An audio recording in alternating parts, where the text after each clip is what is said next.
Overview 1, 1 feels legit, and if the beast dropped the video, 1 too short to make up for the time trial. No, if you have 6 minute tuner, means they can move force me every single time, convenient times. Otherwise, the tuner will drown that and argues on playing defense. After the income source, A bonus proportionalities, 1/4 of the 1A of response of the 1 and T, B bonus size of impact, negative structure the worst because the 1A only has 4 minutes comedy, but then sees dodging after all the ballots to vote for the bidder who best with the true or false of the resolution considered an A bonus resolution is written on the ballot every tournament registration handbook, and the NSCA handbook explicitly labels as the safest point for classroom means that it's intrinsic to the activity building is bonus. It's written on the ballot to inform means to be true and to gain means to be false. That always on jurisdiction, the judge is contractually bound by the constituent rules of the activity. If we believe the truth is intrinsic, it's equivalent to speech time declaring a winner, which means the judge doesn't have the authority to change the rules once they've entered the round. No thing in the app triggers specifically on presumption, but it's all conceded. But they both affirm forming is harder. 1 7 4 6 3 times Q and B presume things false before true before false. If I true many more rightly, then you would believe in C bonus epistemics. We must assume a primary principle true in order to start straining reasoning. D bonus weak. Otherwise, we would need proactive obligation to do things that for neutral actions like drinking water. And E bonus presuming an obligation is logically safer than being since being since it's better to be supererogatory than to fail to meet an obligation. The framework I value morality and metaphysics is not just one of the naturalistic fallacy. Examples of goodness fail to find the ultimately good morally good is incapable of living. The opportunity because that's no voice good enough to simple indefinable quality. Consider yellow mean defined as yellow ambitions but not. Well, we will see they may be true that all things are good or something else, but the too many have thought that other properties actually defining the good natural facts are epistemically unreliable because they rely on empirical facts about the world which are indeed essentially experiences that are not directly connected to the truth of reality itself. It can be deceived into subjectivity. I don't know how you experience the world, which means you have to appeal to operating ethics, so you have universal ethics that are applicable to all individuals. Anything else devolves into moral relativism and makes culpability impossible. There are 2 ways to categorize the substance of these non-natural properties: internally, externally, from a constitutive nature as beings, internalism and externalism, failing constitutive can solve the deficiencies. Customized 14, internalism and trouble the universal normative things. I wonder how I claim that bears in relation with the motives committed. Externalism turns universal normative things encounters problems with practicality, constitutivism. She agrees that the truth of it depends on the aims, but however, that the choices of the authority aims that is constitutive, that requires practical reason as the basis for ethics. One is definitely because you can always ask why for the frameworks to that's why for reasons concede the authority of reason themselves because it means that they're unescapable and binding, which always because they're the elements that can guide action, which is the purpose of ethics and Jews' inescapability. Every agent intrinsically values practical reason when they go about setting pursuing any end or any moral theory system. We suppose that then they'll commit these intrinsic good that honestly practical reason as the good necessary means for holding to any given end. That justifies the universal moral law. Absolutely, universal ethics morality becomes arbitrary. This can be means supplied in different ways without any reason. Non-arbitrariness is a side control only. Non-arbitrary principles can actually wholly culpable for the actions, and since otherwise we would just make up different ethical goals in different situations to punish people to arbitrary truth is universal and applies everyone doesn't make sense. For me to say that 2 plus 2 equals 4 for me, if I find anyone else that triggers contradiction, which is a cycle of ethics is an inescapable condition that may undermine all arguments since something can be true and false simultaneously. Every agent gets equally relevant, which requires equal treatment and the equal standard for ethics. Therefore, in order to respect each agent, it's a practical reason that we call a universal set of moral laws for counts of violation of principle, so rational reflection that's categorical imperative, that's for formulation spec, and to the theory good lies the categorical imperative, and each maxim of your action will become universal law. Oh, she means and acts you will of making matter laws to maxim the act of the you are making matter of a kingdom event. However, we require an enforcement mechanism for these principles that since right claims can exist in the state of nature. What follows is the omni that all avoid intent. Rightful actions possible in the state of nature beings can never be secured in silence. Each has their own right to do what seems right to her. Only the public authority can stop this wrong to interdeterminacy because they will represent the will of all known in particular public authorities that unite operate with it. Being an arm in the rule can only on behalf of anyone or actions become subject to universal laws and now anyone's arbitrary choices. Thus the standard is consistency with the categorical imperative as enacted to the omni that rule before one motivation. The categorical imperative is intrinsically motivational because it respects the nature of agency, which is the mentioned mechanism by which we can set and pursue any end. That's the motivation to pursue ends no longer being an agent, which means being an agent, necessarily being motivated to act to choose agency. That only acting is played by agents have agency in the face of social science and inability to discern ethical truth. Takes skeptical challenge about moral uncertainty, but just like ethics have to remain for universal answer occurring and ethic independent of causality that avoids a deterministic lack of culpability. All these can motivate agents to view themselves as agents with a normative potential to take up different ethical objects. That's a contention I contend that the United States ought to substantially reduce the military presence of the West Asian religion as a general principle. I'll defend the neck prophetess of species insofar as they do not abandon my maxim. One is perpetual peace, the recognition of state sovereignty and poverty is key to perpetual peace, international peace. 12. Permissive principle of practical reason gives authorization to put all that's under an obligation of using objects of interest because it makes the first against the class republics. The recognition of rightful place is essential to perpetual peace to be achieved. And 2. Perpetual peace is a constitutive aim of the omnilateral will and hijacks all of the obligations in order to act as state must possess the fundamental autonomy, but permission of any war violates that form of sovereignty. No author. Setting a clause in unconditional peace and helping to affect one another. Political freedom of the individual and one country can by domestic law alone gives an international war prerogatives of peace. No country, no peace shall be no treaty of peace shall be reserved for future war. Sitting on state totally abolished. No state shall interfere with another state. No state shall permit hostility, which makes mutual confidence impossible. And that means that your military presence is non-universalizable because it destroys our conception of perpetual peace and it prevents other omnilateral rules from being set up, which is the point of the framework in the first place because of our interventions, which means that it outweighs and not the method one to account for all unforeseen impacts would prevent actions and individuals become culpable for the all actions state affairs, not just the factor into the will. Otherwise, ethical theories and relations culpable for the consequences external to the will, which means any reason to be more substantial cannot control whether being mandatory accusations possible since impossible to quantify different amounts of pain and pleasure. How can you equal migraine industry fails to encourage use of positive society teacher since it's neurological something that will happen again before it will happen again, and any instance of inductive reasoning are used to prove induction, which proves that it is circular and fails to say what causality and since we cannot know whether an action was good or bad until after it was sacred. The judge can determine whether after is good if he use consequences. Consequences other than consequences which to infinity, which means the framework collapses. Butterfly effects makes evolution impossible because any action can lead to any impact. Consequences are infinitely impossible by notified. All terms of opportunity for people made the living offering political and economic trends. The action was made to age 2000 to see more forecast of as well and was assigning probabilities to all the outcome means the poor forecast and the dark monkeys that only ideal theory can justify the case shall be 13. None of the theory cannot succeed without the standard of justice, not clear, we respond to justice, not knowing the body scheme of justice, else even conflicting, uncertain whether justice requires the disagreement on whether or not which aspect of society should be altered in the state of systematic consumption. The U.S. commitment to increasingly uncredible towards average expensive fuels, regional instability, oil, stability, and overshoot that commitment away from Asian allies, kept us that capital moving 23, forces of the U.S. forces in the Middle East are triggering escalation spiral, the moment when attacked by neither forces are in their strike state of U.S. adversaries, Iran has desire escalation could change Palestine, desire escalation Palestine, casualties, mountains, issues to occupy Gaza, the president is right from miscalculation, national continue to build undermine the allies, humanitarian crisis, anti-mechanisms, joint exercising in value reaching Moscow, the Khmer officials to join the Indo-Pacific, sort of China helping Muslim and Australia, Taiwan, and desperately needs skip the West, so that states destabilize Middle East, causing extinction, clear 18, go forward, distinguish of the geographical span of fighting, across multiple national actors involved, the Mediterranean, the participants include Iran and serious role in militants in Iraq, Yemen, Israel, Saudi Arabia, the United States, and the UAE. Russian forces will be equipped with national ways of modern weaponry and fighting bully. Wildly distracted, quickly escalate. We won't follow war plans. The clash between Italy and Italy contributed to rapid escalation with very little warning. I just didn't read the last part and cut that at very little warning.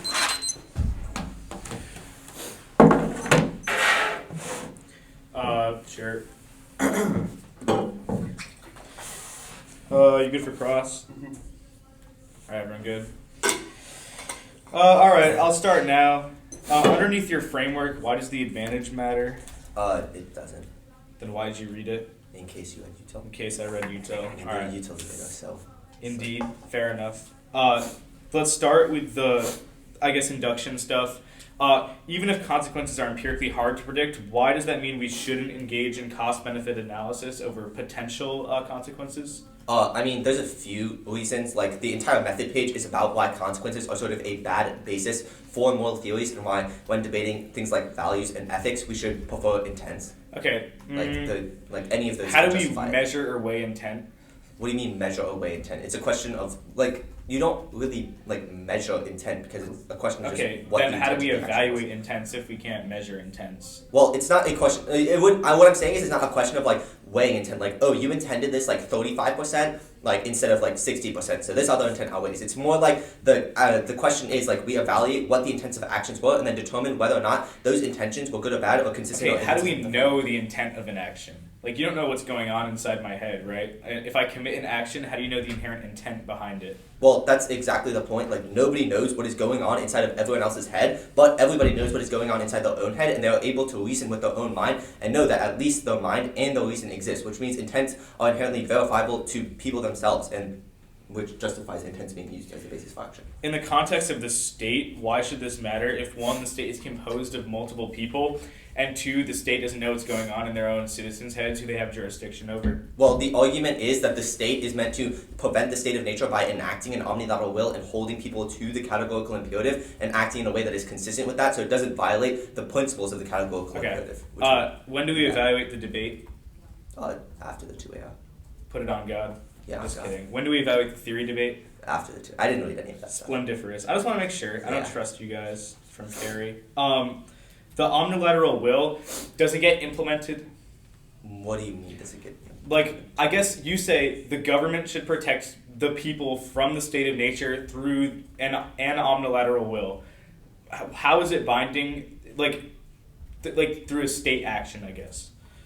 Ooh, I don't understand the question. We don't like, what do you mean by implement an omnilateral will and, like, be binding? We say that the government is the omnilateral will and it should act in accordance. Okay, the government is the... Alright, what does it mean to act in accordance with the omnilateral will? Well, it means to act in accordance with... the argument is that the United States should act in accordance with the categorical imperative as enacted by the omnilateral will. But the United States government being the omnilateral will, it should act in accordance with the government is the will. How does the government use or implement or whatever enact the imperative?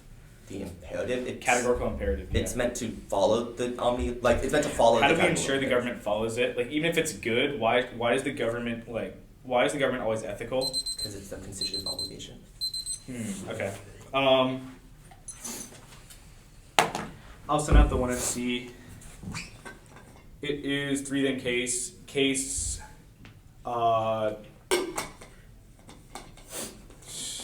is just like top down. Like it will start with the overview, the theory stuff, and then true testing, and then the offense, like the framing stuff in order, then the offense and the advantage. Okay. Really, whatever. Okay, let me put it in real quick.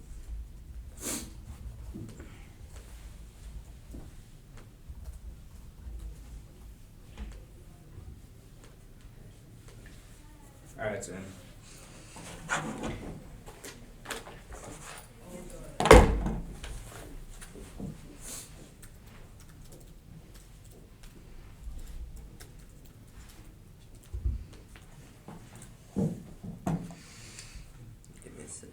Yeah.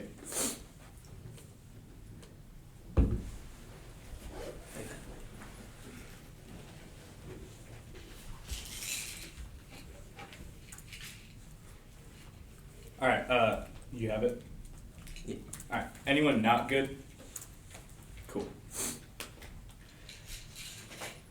The role of the ballot is to determine whether the plan is a good idea through the evaluation of consequences of the standards, maximizing expected well-being, pleasure, pain, defined intrinsic, physical value, discover, robust neuroscience, Plan 18. Pleasure demands reward and reason by particular stimuli, rewarding you to pleasure provides the base for hedonistic theories, reward reasons, result, evolutionary competition, result, reward, increase, fitness, foods, drinks, and mates are offspring are all rewarding, many brain leads, moderate pleasure, pain is the opposite, liking of something is represented by regions in the limbic system, research are examined in neural tissue, thus remarkable contrast in neuroscience theories of the brain that are more developed in humans, dopamine plays a substantial role in how humans are able to pursue rewards that are years away, and reciprocity, the burden of the affirmative negatives to prove the opportunity cost of the plan or status quo alternative. That's key for reciprocity since util lets you defend both sides of your impacts, which is the most egalitarian metrics both sides can link under without exclusion of literature basis and no intent force. That distinction force the consequence and becomes part of deliberation, makes intrinsic actions we intend to happen that makes social qualifying impossible without util calculus and lexicality. The notice applies to create the ability for more actors to have the outcome more theories that are constituted crisis that inhibits the ideal more conditions that other theories presuppose, and actor specificity governments have jurisdiction over a massive population must engage in cost benefit analysis that way since any agent can have different obligations, takes out Calcondite since they're empirically died, only consequential explains degrees of wrongness by meet up to break a promise for lunch, responsible as breaking a promise of suffering to take a suffering person to the hospital, only consequences and breaking the promise explains why the second one is much worse than the first one. That outweighs parsimony. Metaphysics rely on long chains of questionable claims that make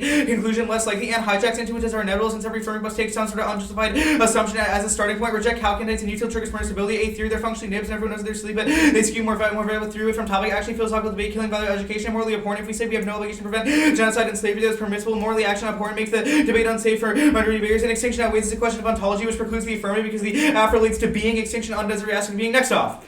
Presumption permissibly negate one semantics after a negative obligation requires something. You vote negative since there's a trichotomy between the prohibition obligation and permissibility, proving that one disproves the other two. A semantics that weighs a key for predictability since the purpose based on the wording of the resolution. B is constitutive that the rules of debate since the judge is obligated to vote on the resolution text. Two negating is harder. A first and last speech controls the debate, and one error uploading creates a sentence skew. The C the affix of plan excuse and offense. 3 is safety is as safe to presume the status quo since we know what the SQO is, but we can't know whether the app will be good or not because ethics are incoherent. 4 is logic proposition require positive justification before being adopted, otherwise they would be forced to accept validity of logically contradictory propositions regarding to subjects that no one knows anything about. If I knew nothing about P, then one would say that presume that P and the opposite of P are true, and false statements are more often false than true because they part can be false and rule requires positive justification before being adopted. Third off.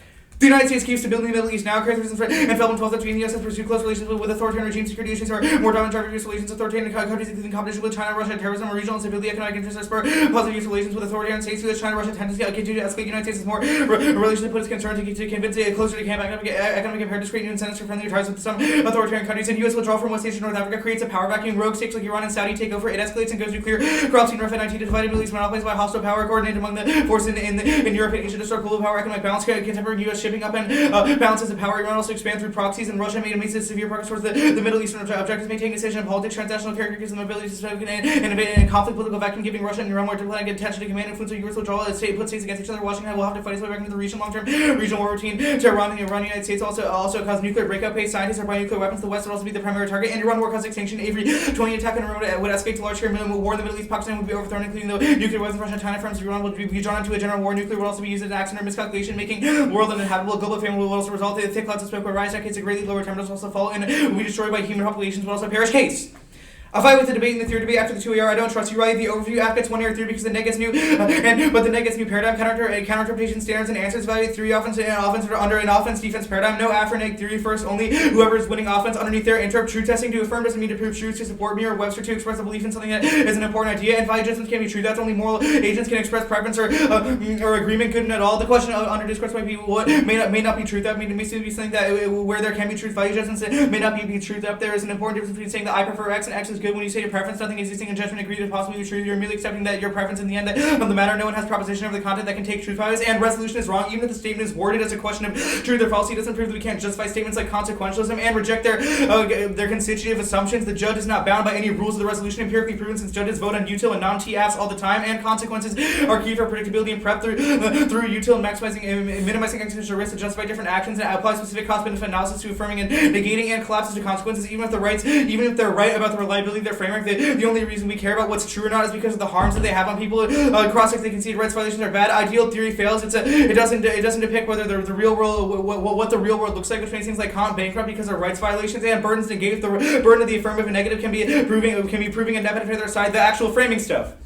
The moral 3 stuff, util solves A. Truth statements make it a conception of absolute good impossible. It kills action because we never know what the best decision is. B. Only through weighing under util and cost-benefit analysis do we know what's good for a population. And A2. Natural facts. Natural facts are key. Induction proves ultimate good may be unreliable. And under util we know what's likely to be the ultimate good. A priori ethics, there's a missing internal link. They say they're only valuable as a medium to shape reality, but it doesn't prove that we have a universal set of ethics in the first place. The argument from relativity takes it out. Each person has their own understanding of the right and wrong. Gen 16. Survey about morality is the response to that. It was about personal taste, but the answer being who might I say was right for them. Moral truths very inclusive, really negative philosophical impulse itself. There's no concept of correct moral principles based on what individual desires, and confounding variables. The government policy can promote ethics in some way, but an individual's life experience could not agree with that, and ethics can't be measured by that standard. Even if it's objective, it's impossible to say how much ethicality someone has. Impossible to weigh between ethical actions, and this is a bad standard for the round. Ethics is in the eye of the beholder. A sexist could say that it is ethical to tell women to be quiet, and naturals we'll skip that. Action theory negates. The only reason why we determine if actions are right or wrong is if is in the inherent result. If I punch someone, every inch I swing my fist might be okay, but the result gets me arrested, and inescapability is wrong. Argument and disagreement. We all have our own concepts of right and wrong. Actors like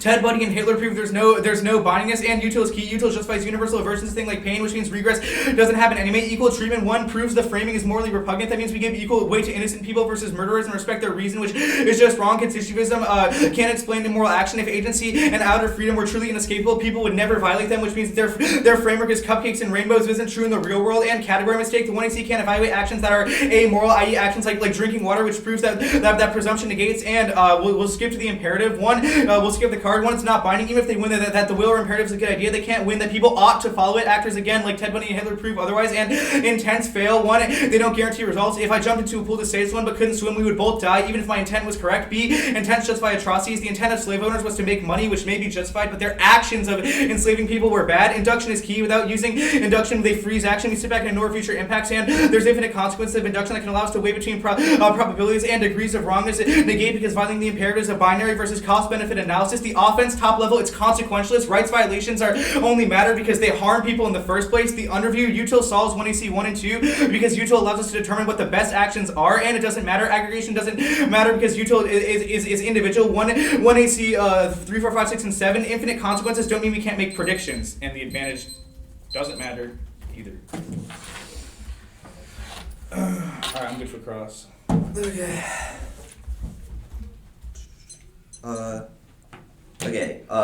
Let's start on the dissad. Yeah. Can you explain the first piece of evidence? Yeah, it sure. It seems to just say that we're friendly with authoritarian. It's just a uniqueness claim. The argument is that the United States keeps peace and stability, which under util is good. This obviously presumes that I win my framing, right? Uh-huh. But it also just means that the status quo is good for stability in the Middle East, otherwise it triggers extinction. Okay. Well, then can you explain the next, the link evidence? Sure. U.S. withdrawal from the region creates a power vacuum because the United States is the stopper of conflict in things like the Red Sea or the Strait of Hormuz.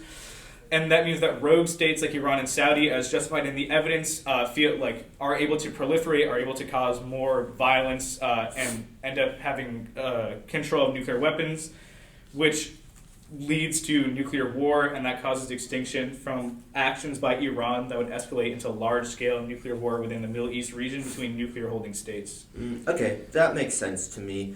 The actor specificity argument, it seems, I feel like this argument doesn't make sense when you say, actor spec, governments have to do this, and then because they govern over large bodies of people, that seems to indicate that aggregation would be necessary, and then later on aggregation, you say, doesn't matter, because it's just cost-benefit analysis, and it's only individual. That doesn't make sense. No, so I think that we're thinking about it differently.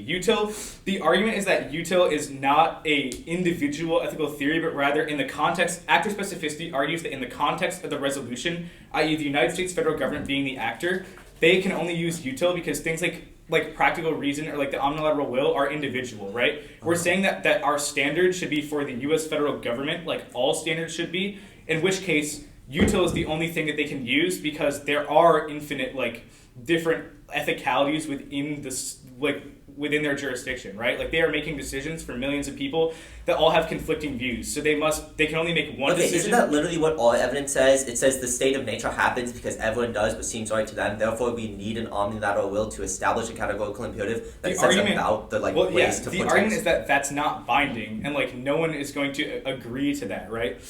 Our argument is that the government should weigh cost-benefit do cost-benefit analysis of impacts and like potential consequences of what they do to determine what the most amount of good is, because there's no such thing as universal good. Like, people aren't going to agree to every impact. With that being a fact, the argument is that util is the way out because in the context of the government.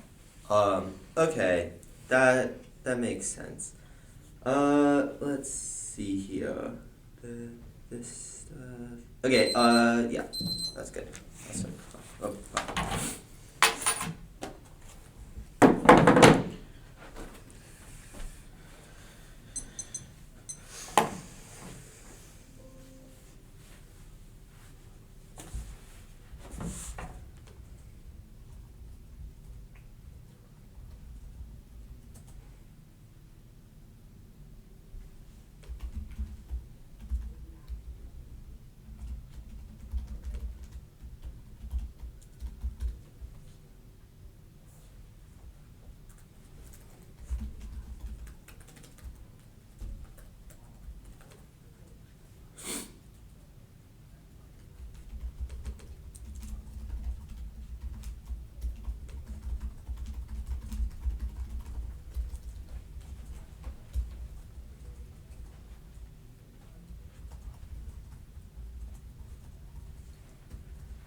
Okay. The order is just going to be the disad, the advantage, and then the disad.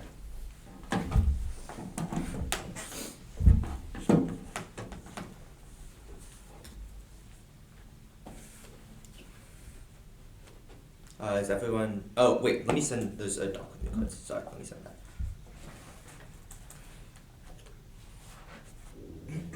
It's just going to be the same doc with cards at the top.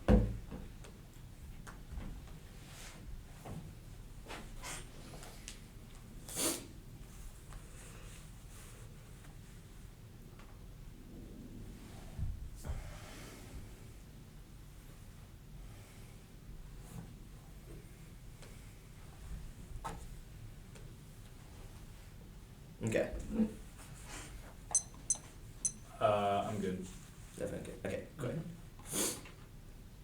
The issue with this one is that you let a bunch of util offense and you let a bunch of huge util framework and then line out of the Kant framework and run a 3-card disad that literally doesn't make any sense. So concede that util is the true framework, which is all we have to do is win. Always that the advantage outweighs, extend the advantage. It was literally conceded. All they said is that it doesn't matter under Kant, which yeah sure, but it does matter under util. Extend the false evidence, the Kavanaugh and Wheeler evidence is far better than their evidence. It gives flips uniqueness all the way. The United States is the reason why we are having instability in the region and our alliances are uncredible and is pushing allies towards the adversaries. There's straight up no response to this. It says that forces in the Middle East are triggering an escalatory spiral with Iran because of attacks of Iranian proxies on U.S. bases in countries like Syria and Iraq, which is what causes the escalation that the arguments talk about. They say that Iran will cause its extinction, which we will concede because that is literally our impact scenario. It says that our forces nor our airstrikes do not deter U.S. adversaries, which means that the deterrence claims and the filling claims are just straight up wrong because the reason that the reason why adversaries might fill in is not because of us lacking deterrence, but rather because of our assurance is seeming uncredible because of the way that we've been operating in the region. We are overstretched right now in the way that we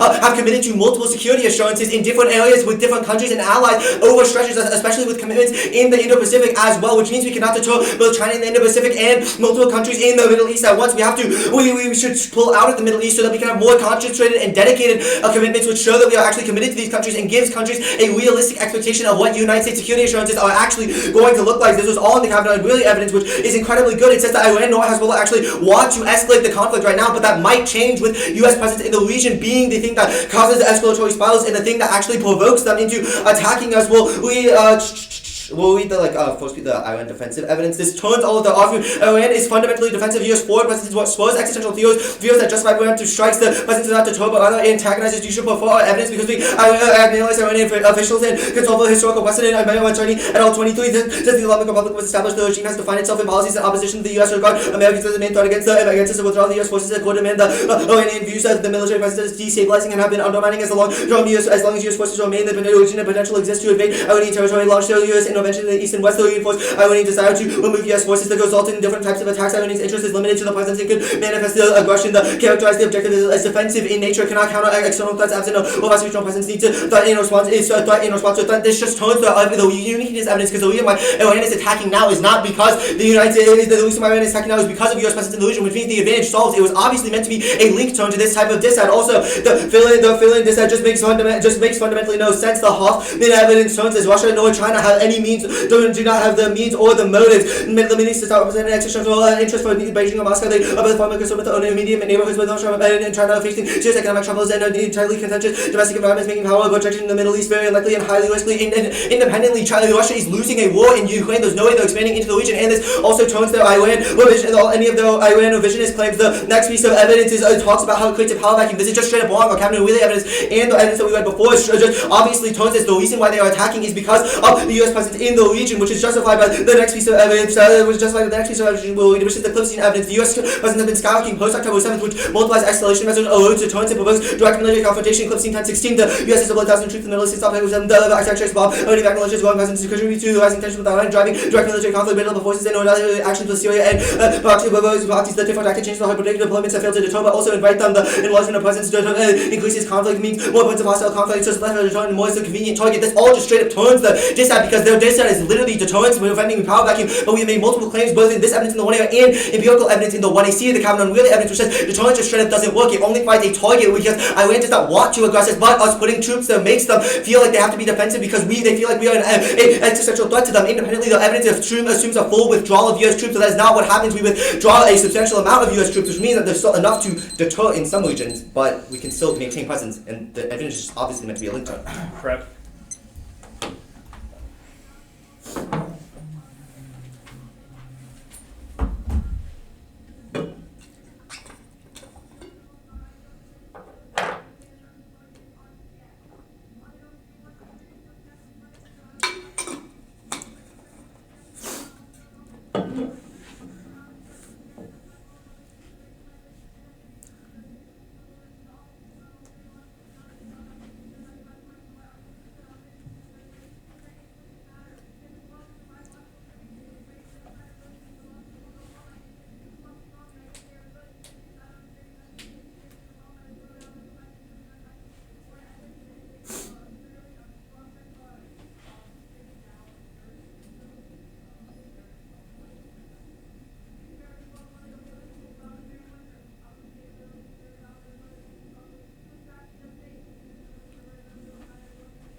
Alright.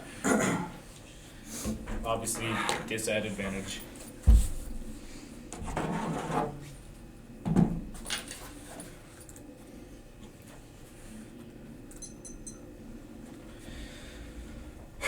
Alright. No new cards or anything. Is everyone good? Yeah. Give me 1 second. Yeah, I'm good. Yeah, is he good? Alright. This round is going to end up being pretty easy to judge because we both agree on the same Lincoln impact stories. It's going to come down to two things. One is quality of evidence, and two is weighing in this round. We'll prove to you why the dissad outweighs and is simply just better than the arguments that they read on the advantage because they're super light. We'll start by extending the dissad. Extend that the United States keeps stability in the Middle East now. This independently linked turns the advantage because the advantage is hella outdated. Their evidence is from 2016, which means that even if they're winning, like that an impact is possible. They're the fact that they're sort of 1AC inherency is super outdated means that you err negative under the dissad under the dissad on strength of link and probability. The United States keeps Middle East in keeps stability in the Middle East region now. That's as recent as December of 2023 that they've conceded the internal warranting and the evidence that they've pursued close relationships with authoritarian regimes, and due to the risk of other countries like China filling in, they have more incentive to bring countries like Iran closer to the sort of Western sphere. Their evidence about Russia already losing the war is obsolete because we don't defend Russia in the dissad. We defend other countries like China being the reason why the United States keeps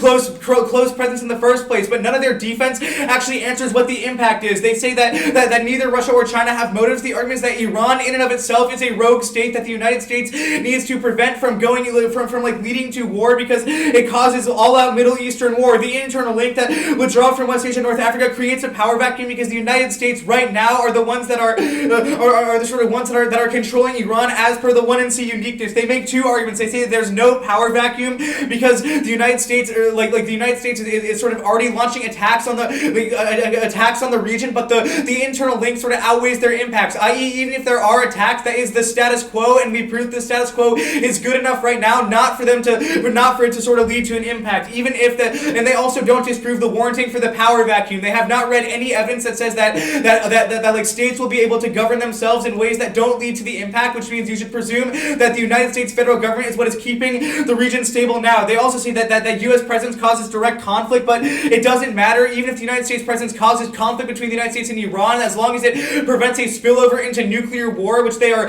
light on the internal link for, it means that the sort of dissad still outweighs because the United States, even if they are launching attacks, are still a good deterrence in the region, which means that there's enough of there's enough of sort of solvency within the status quo and the impact. Iran war causes extinction. This probably outweighs because it outweighs the affirmative advantage simply on strength of link. They are not winning, and also basically a framing issue as to how they have gone through their offense. They are not winning a scenario as to how extinction happens, i.e. their evidence was 2 cards at the bottom of case without a coherent link story and therefore a coherent ballot story as to why you're voting on Iran war causing extinction because of U.S. withdrawal. They're sort of missing the boat on the general dissad, because the argument is that Iran in and of itself will become violent and draw in other countries like Saudi Arabia and encourage them to proliferate. And absent United States security agreements with Saudi Arabia and countries like Pakistan in the region, it incentivizes more nuclear weaponry, which leads to nuclear war in the Middle East and causes extinction. Even if they are winning, if there is a low risk of extinction, we will prove that there is there's basically zero risk of extinction on the actual case page. Let's go over the advantage. Here's the problem with the advantage. We've already gone over it. It's completely outdated. I.e., think of it as a separate inherency and impact claim that they are reading in the 1AC. You would not vote on an argument that came from 2016 over a uniqueness claim in the negative that has come from December of 2023. It completely link turns the advantage, because the argument is that the United States is the reason why there isn't an impact right now. Second, their evidence is terrible. Read through it, I beg of you. It doesn't say what you think it does. It talks about why theoretically war with Palestine could increase tensions between the United States and other countries, but we've already seen that happen, which means that the status quo proves that there's zero risk of sort of an impact, because the status quo thumps it. They also say that there might be negative change because the United States is in the region, but again, the biggest, I guess if you forget everything in the 2 and R, just remember that the inherency supersedes all of these arguments, because they are all theoretical analytic extensions of a card that is as old as a kindergartner, that doesn't say what you think it should say. They also say that Iran is fundamentally defensive, and that turns the uniqueness because Iran is attacking because of the United States. But first, this isn't an offensive argument, because even if Iran is attacking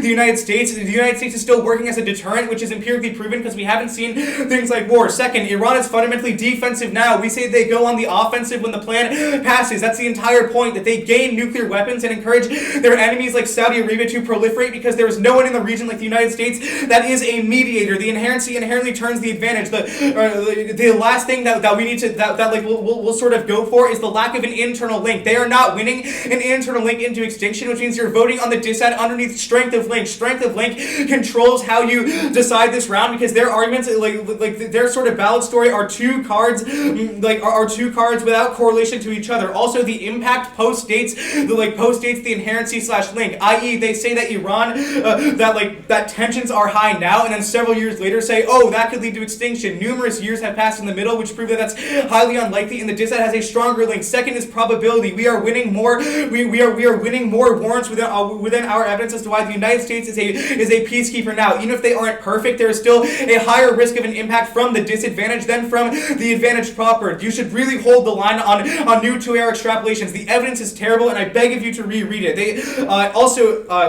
their last argument about how substantial doesn't cause an impact, or wouldn't cause the impact, isn't true. We say that general withdrawal from the region is bad. You're voting negative on strength of link and risk of an impact. Even if both impacts are small, we outweigh on probability.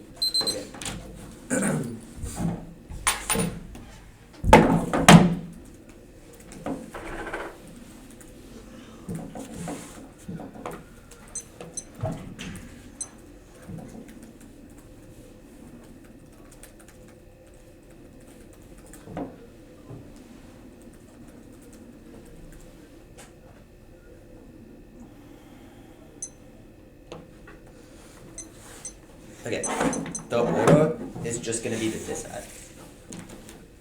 It's just going to be an explanation at the top and the dissad. I'm good. Okay. For me, issue for this round is that the 1AR obviously went for a link tone to the dissad. We didn't go for impact evidence as the impact of the advantage, but rather saying that all uniqueness flips the dissad and the cards went in the 1AR obviously link tone it. This was literally said multiple times in the 1AR, and the fact that Jack missed it is just a reason that you can vote him down. The fact that our impact evidence is old doesn't matter, because we conceded your Avery evidence and said this is the impact that we are going for, because the US presence in the region is what causes attacks with Iran. Extend the first piece of evidence, which is the defensive evidence. This evidence is the most important flipping around because it flips uniqueness all the way. It says that the reason why Iran is attacking us right now is because they feel that the United States is sort of encroaching on their territory, and they feel that the United States is an existential threat to them as a country. They are defensive, though. They have came out and said multiple times that their aims are defensive, and the only reason they are attacking is because they see a U.S. presence in the region as inflammatory, and that is why they are escalating on clips having on real evidence, which was an escalation, which was the uniqueness evidence on. Our case says that the attacks are not deterring right now, but neither Iran nor Hezbollah want escalation. They do not want to escalate attacks, but this might change because of U.S. presence in the region. This is incredibly important because it just flips uniqueness all the way. It means that they say that they this is not our offensive and that we work as a deterrent, but this is just so fake. You say that empirically it's proven because we haven't had a war yet. The argument is that we are attacking Iran more and more, and we are attacking each other. This obviously escalates into war, which was the internal links that were led because tit for tat attacks. This was the Cameron really evidence. The clips and evidence says that tit for tat attacks are hard to predict and they escalate quickly, get out of hand quickly, and we do not follow war plans or communications, which obviously proves that us attacking each other is not a good thing. And the evidence above proves that the reason we are attacking each other is because of the presence in the region. If we withdrew, then Iran would be defensive and they would not seek out new countries, which flips their uniqueness evidence and their link evidence. The debate should be over right here, but we'll go to the dissent anyway, since we just straight turned it. The argument that the United States keeps stability down is just such cap. Your evidence is literally fake. You should read it. It just says the United States has relations with authoritarian countries, but why does this mean that the countries are stable? We have had 2 pieces of evidence. The evidence of the first card on the advantage and the multiple cards in the one area, which says that the United States is not deterring right now. That our forces act as an easy target for Iranian parties and for other countries, but not as a deterrent. It has been empirically disproven because they are attacking us right now and it is not working. The fact that we haven't gone to war doesn't prove that because obviously it is escalating into war. The next piece of argument, it also says that countries do not feel assured by the U.S. and they are not feel stable in the region, which obviously just flips this argument. And the next piece of argument, they say that we are pulling Iran closer to the Western sphere, which solves the impacts. Yes, that is exactly what triggers war. Iran does not like the Western sphere. They do not like the U.S. being in their backyard and putting a shit ton of troops in Iraq and Syria and then bombing them. And then that's why they send their militias to send cruise missiles at our bases, and why we bomb them back. It escalates into a wider war, which is exactly our scenario because your impact evidence is about the United States literally attacking Iran and how that causes extinction, which means that we have obviously won the specificity on that scenario. The argument that we need to prevent Iran from going nuclear, you conceded that they are defensive, and the fact that we control them is not true because we don't control them. We just control the fact that they are attacking us in the region right now. The internal link outweighs what's all done above. It just straight link turns it, and you conceded that China and Russia don't fill in because they don't have the interest. Either way, the specificity of Iran, because there's no specificity for China or Russia, means you can just vote on the link turn. Good debate. Good debate.